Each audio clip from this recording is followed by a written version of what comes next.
Okay, so let's talk about concert season. Ooh. It officially started. It did. And Matt and I went to Autechre. Autechre, depending on which blowjob face you want to make. It's Autechre. And we had fun. It was a blast, kind of. Except both of us are really old and wanted to sit down. Yeah. It was leg day at the gym, and then we stood in one place the whole time. And I did feel old. Yeah. And I think that I also mentioned that if I ever got a Craigslist posting from that concert, I would not respond. Yeah, no, the attendees of said concert were... High geek quotient. There's a high geek quotient. I saw the same Meat Beat Manifesto shirt on 2 different people. Did you see that? Yes. No, but I saw at least 4 Meat Beat Manifesto t-shirts. There was the same one on 2 of them.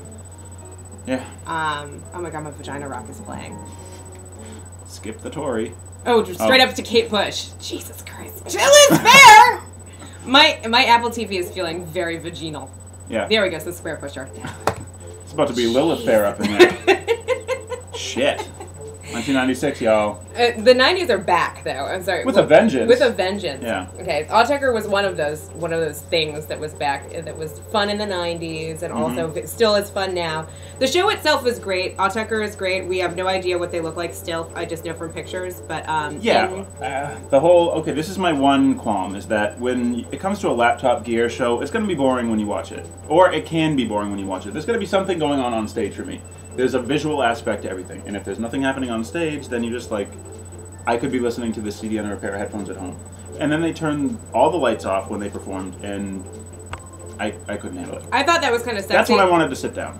Well, this is the thing, is I feel like if that's going to happen, then the audience has to be fun to look at, or interesting, or... They were interesting, at least.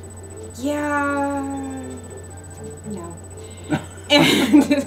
It was fun. I feel like maybe if I had imbibed a little bit too, it would have been great. I was really getting into the music, like it was like droney, but like in a way that made a lot of sense. Like the opening act was experimental and fun and multi instrumental and like interesting for about 5 minutes. Late 40s, looked like he had done a fair share of drugs. And I know a lot of people who know who he is, and I don't. I'm not familiar with his work. I'm not either. But I did like that he had an oboe. He played an oboe. He played an oboe and a soprano sax and like all this kind of fun stuff. And there were loops. Some of it sounded intentional and some of it didn't. Yeah. He did one song with the guitar that was just so hyper as far as the beat went, and then he's doing this slow, shoegazy kind of echoey guitar, and I just didn't understand it. Well, there was a point in time. There were some things that I really liked about it, and there were some things that I really didn't. But what I knew I didn't like about it was that it didn't. My brain wasn't responding to it in this makes a perfect pattern in my head. Where when Autechre came on stage, like there was something that was being communicated to me, like on a level I don't really understand. Like it's completely instrumental. It sounds like machines making music, and like I love that Autechre always sounds like the machines are making the music and not people. Like, but there is something that is inexplicable that makes sense pattern-wise in my brain. Like the same way that I listen to Square Pusher, I'm like, this is what my brain sounds like in the morning. Yeah. Like I don't know what it is that he's doing exactly, but that's what my brain sounds like, so I'm okay with it.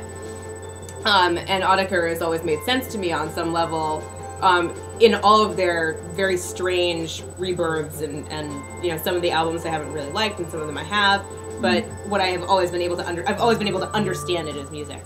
Yeah. Whereas I really wasn't sure if the opening act, like I've been to enough like all day noise rock shows to know that like there are some things I'm just not going to be into, and there are some things that are not going to speak to me even if I understand the general concept, and that was one of those. The set itself wasn't even that cohesive either. I liked the construct of some of the pieces, but in the flow of things it was just kind of, it didn't make sense to me. So, but that's fine. I mean, that's fine. Not everyone's flavor of ice cream is my flavor of ice cream. I prefer chocolate chip cookie dough myself. Apparently. Jesus Christ. I had that for dinner I had chocolate chip cookie dough ice cream for dinner, which my body, not to get too much information on you, but my body swiftly rejected the cookie dough ice cream.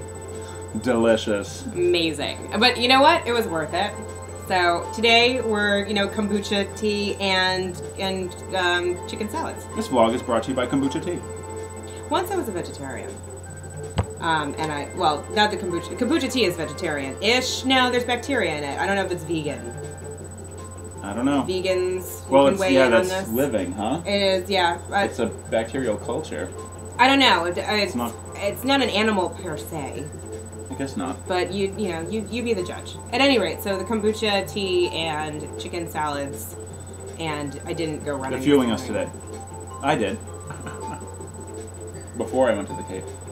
Anyway, let's move on. Moving on!